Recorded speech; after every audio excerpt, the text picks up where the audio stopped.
Hello friends, welcome to moms little vlog. இன்றைக்கி முட்டையிலேருந்து மஞ்சக்கருவு தனியாக வெள்ளைக்கருவு தனியாக எப்படி பிரித்து எடுக்கலான்னு சொல்லி பார்க்கலாம் வாங்க.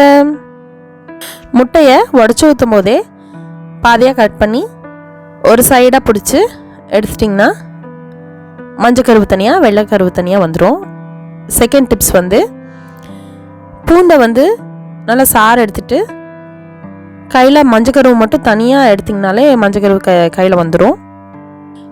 இந்த டிப்ஸ் செஞ்சு பார்த்துட்டு எப்படி இருந்ததுன்னு கமெண்ட் பண்ணுங்கள் ஃப்ரெண்ட்ஸ். வீடியோவை லைக், ஷேர் அண்ட் சப்ஸ்கிரைப் பண்ணிவிடுங்க. இந்த டிப்ஸ் ஹேர் பேக்லாம் போடும்போது நம்மளுக்கு வெள்ளைக்கருவு மட்டும் தேவைப்படும். அந்த டைமில் இது நம்மளுக்கு யூஸ்ஃபுல்லாக இருக்கும். தேங்க்யூ ஃபார் வாட்சிங். Have a nice day.